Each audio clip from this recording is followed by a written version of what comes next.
The world's most powerful door has no sign, no address, and no explanation for rejection.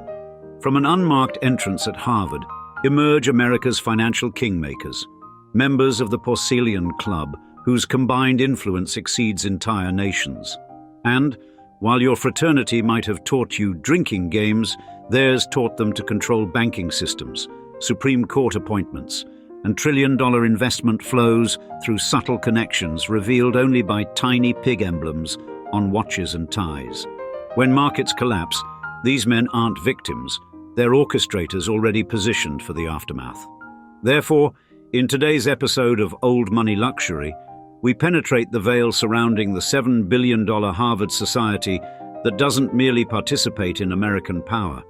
It defines who receives it, who keeps it, and whose children inherit the keys to a system designed before your great-grandparents were born, as we describe, the $7 billion Harvard secret society that owns America.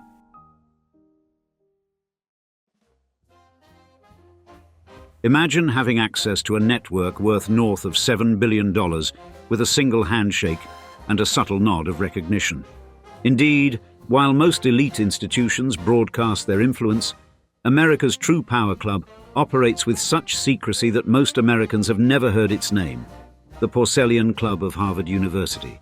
The club's Winklevoss twins, famously dramatized along with the club in the 2010 classic film The Social Network, alone command a cryptocurrency empire exceeding $6 billion. Just one success story from this shadow network that has operated continuously since 1791. Members recognize each other through subtle pig emblems on their neckties, rings or watch chains, a private signal that has opened doors to presidential appointments, Supreme Court nominations, and billion-dollar investment opportunities for over 2 centuries.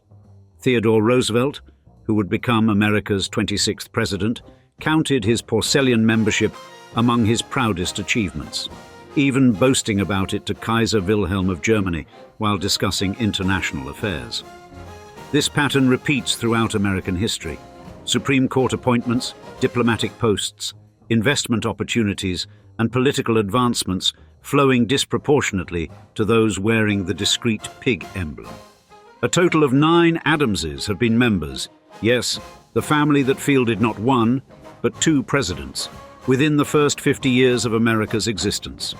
And the club's headquarters, affectionately called the Barn by insiders, houses 7,000 rare volumes and priceless artifacts, yet remains virtually inaccessible to outsiders, with fewer than 25 undergraduates holding active membership at any given time.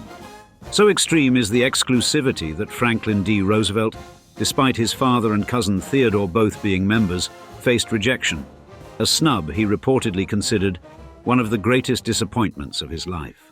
The club's Latin motto, Dum Vivimus Vivimus, while we live, let us live, belies its true philosophy. While we live, let us accumulate power, connections and wealth beyond imagination. Richard Whitney, as president of the New York Stock Exchange during the 1929 crash, walked onto the trading floor wearing a golden pig symbol on his watch chain and made highly publicized purchases in a failed attempt to halt the market's slide. Paul Nitzer leveraged his membership to transition from founding his own investment bank to becoming a pivotal Cold War strategist who shaped American nuclear policy across 6 presidential administrations. And for its members, the club represents the ultimate network, where one phone call can secure millions in investment capital, arrange a diplomatic appointment, or open doors to boardrooms normally sealed to outsiders. Only twice in its entire history has the Porcellian issued public statements, preferring instead to exercise its extraordinary influence through private channels, personal connections, and strategic positioning of members in key institutions. With roots stretching back to the 18th century, the Porcellian has weathered wars, depressions, social upheavals, and technological revolutions while maintaining its essential character, a brotherhood of wealth and power operating behind a facade of collegiate tradition. Yet the true source of this extraordinary influence lies buried in time, behind the unmarked door of the Barn, extending back hundreds of years.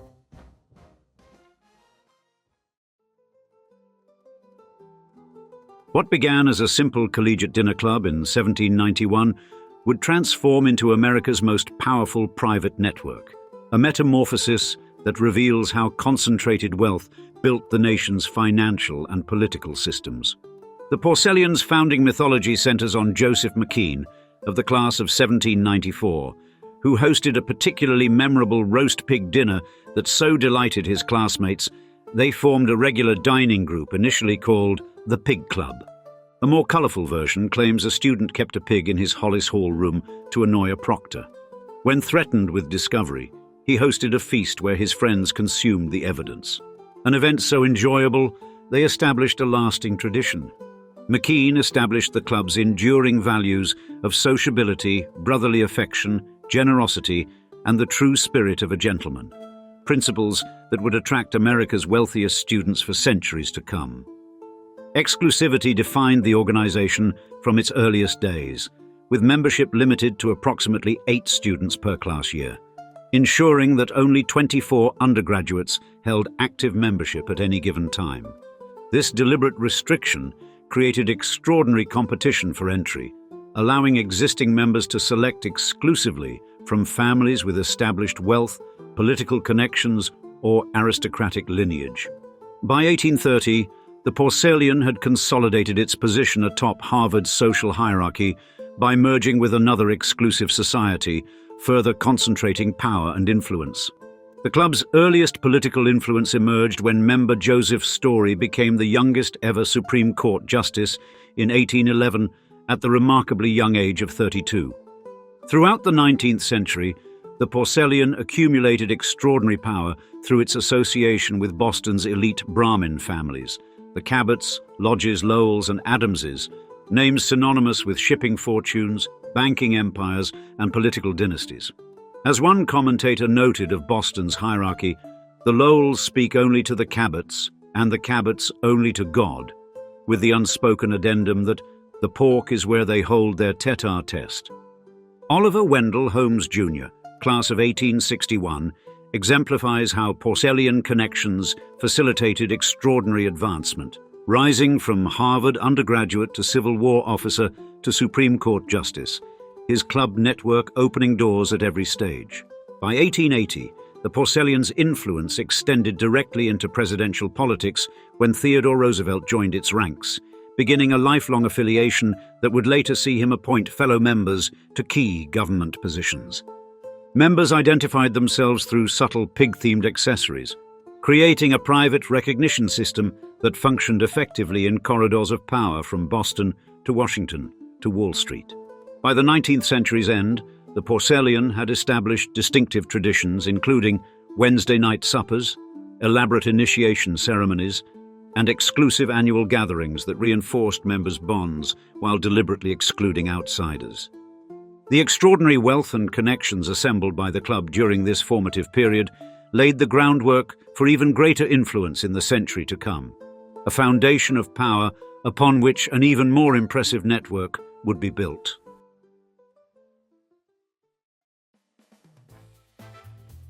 The dawn of the 20th century saw the Porcellian Club operating as America's premier network of influence, with members controlling vast industrial empires, financial institutions, and key government positions. Theodore Roosevelt's ascension to the presidency in 1901, following William McKinley's assassination, placed a Porcellian member in the White House, bringing the club's influence directly into the Oval Office. Roosevelt's presidency demonstrated Porcellian networking in action as he appointed fellow member Oliver Wendell Holmes Jr. to the Supreme Court, creating a direct pipeline from Harvard's most exclusive club to America's highest court. Nicholas Longworth, Porcellian class of 1891, extended this influence by rising to become Speaker of the House of Representatives from 1925 to 1931, the third highest political office in the nation. Harold Sterling Vanderbilt, class of 1907, represented the club's control over American transportation infrastructure as a railroad executive with inherited equity in numerous railway companies and member of the executive committee of the New York Central System until 1954. The Porcellians' financial power reached new heights when Richard Whitney, class of 1911, became president of the New York Stock Exchange, a position he secured largely through his brother's partnership at J.P. Morgan & Co. and his own club connections. Whitney became nationally famous during the 1929 stock market crash when he dramatically walked onto the trading floor wearing a golden pig on his watch chain and made highly publicized purchases in an attempt to halt the market slide. Leverett Saltonstall, class of 1914, demonstrated the club's political durability by serving as governor of Massachusetts from 1939 to 1945, and then as U.S. Senator from 1945 to 1967. Franklin D. Roosevelt's famous rejection from the Porcellian despite his father and cousin Theodore both being members demonstrated the club's selective power, a snub that Eleanor Roosevelt later suggested had given her husband an inferiority complex. Paul Nitze, class of 1928, exemplified the club's dual power in finance and government by beginning his career as founder of investment bank P.H. Nitze & Co., before transitioning to government service, where he shaped Cold War strategy across 6 presidential administrations. Throughout this period, the clubhouse at 1324 Massachusetts Avenue operated as a sanctuary of privacy, where members could forge alliances, make deals, and coordinate strategies away from public scrutiny. The club's legendary $1 million safety net, the rumor that any member who fails to achieve financial success by age 30 would receive $1 million gift, while never confirmed, reflected the genuine advantage that membership conferred through access to capital and connections. By mid-century, Porcellian members collectively controlled hundreds of billions in assets, in today's dollars, through their leadership of banks, investment houses, insurance companies, and industrial conglomerates. Throughout the turbulent first half of the 20th century, the Porcellian maintained its essential character, a private brotherhood of extraordinary wealth operating behind a veil of collegiate tradition while exercising outsized influence over America's financial and political systems. But as America emerged from World War into an era of unprecedented change, social upheaval, technological revolution, and economic transformation, the old bastions of power faced one of their greatest tests.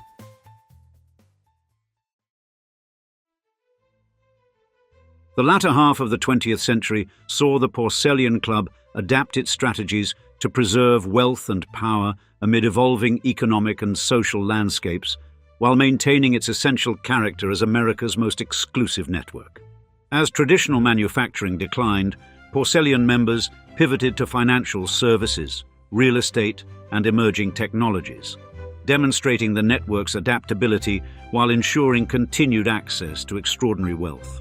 Paul Nitze continued the club's Cold War influence by serving in senior defense and foreign policy positions under 6 presidents, helping shape America's nuclear strategy, arms negotiations, and diplomatic approach to the Soviet Union.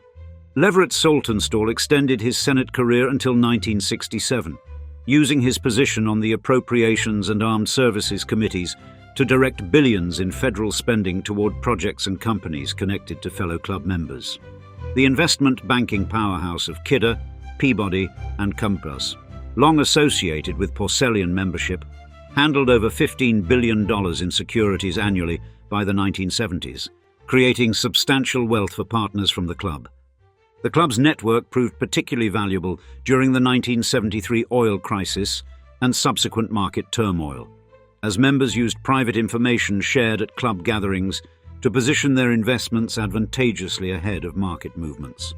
Harvard's prestigious investment management company, responsible for the university's multi-billion-dollar endowment, frequently drew talent from Porcellian ranks, demonstrating how the club's influence extended even to control of the university's vast financial resources.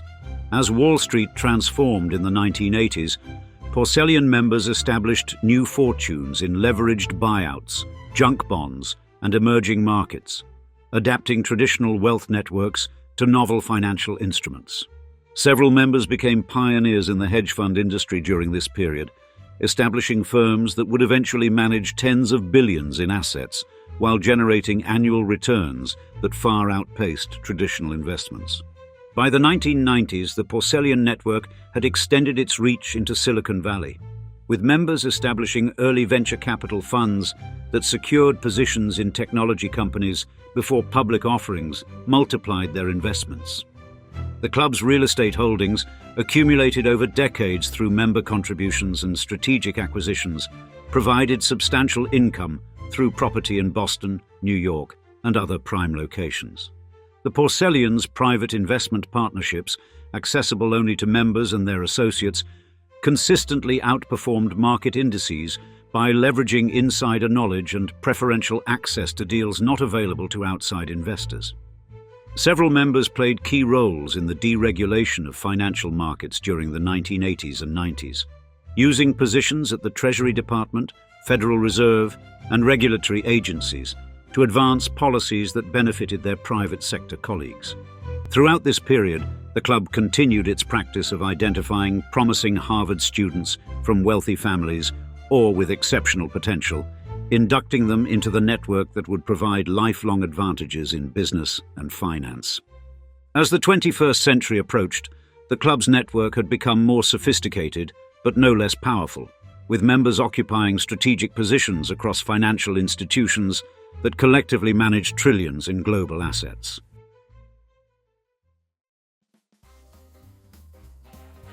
As the 21st century began, the Porcellian Club demonstrated remarkable adaptability by embracing new forms of wealth creation while maintaining its position at the apex of American influence and power.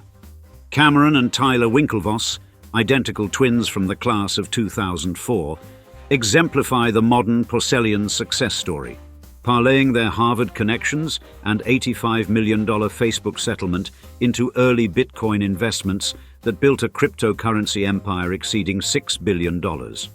Numerous Porcellian members established dominant positions in private equity during the early 2000s, with firms like Bain Capital, the Carlyle Group, and Blackstone Counting Club alumni among their partners and senior executives. The hedge fund industry similarly benefited from Porcellian networks, with several major funds founded or managed by club members who used their exclusive information channels to identify investment opportunities before wider markets. Club members collectively manage over $100 billion in venture capital, private equity, hedge funds, and traditional asset management, exercising extraordinary influence over capital allocation across the global economy. Several Porcellian alumni served in key Treasury Department and Federal Reserve positions during both Republican and Democratic administrations, ensuring club interests were represented regardless of which party held power. The club's banking connections proved particularly valuable during the 2008 financial crisis, as members with government positions helped shape bailout terms that protected institutions where fellow Porcellian alumni held significant positions. Technology investments became increasingly central to the club's wealth creation, with members securing early positions in companies like Uber, Airbnb, SpaceX, and other unicorns that generated extraordinary returns upon public offerings. The Porcellian's modern portfolio extends beyond traditional equities into cryptocurrency, blockchain projects, artificial intelligence startups, and quantum computing ventures, positioning members at the forefront of emerging technologies with trillion-dollar potential. Real estate continues to provide substantial returns, with club members' property holdings in major urban centers and exclusive resort locations generating hundreds of millions in annual income. Private investment partnerships exclusive to club members consistently generate returns exceeding 20% annually, far outpacing market indices through preferential access to pre-IPO companies and private information sharing. Today's pig-emblemed accessories, the neckties, rings, and watch chains that discreetly identify members, continue to open doors in corporate boardrooms, investment committees, and government offices, just as they have for over 2 centuries. With billionaire members, global investments, and strategic positioning across emerging technologies, the Porcellian Club enters its 3rd century of operation. Thus, we'd love to see you in the comments. Were you aware of this private club? And what is your opinion of secret societies in the Ivy League overall? We look forward to hearing your thoughts, and thanks for joining us for another episode of Old Money Luxury. Cheers, until the next time.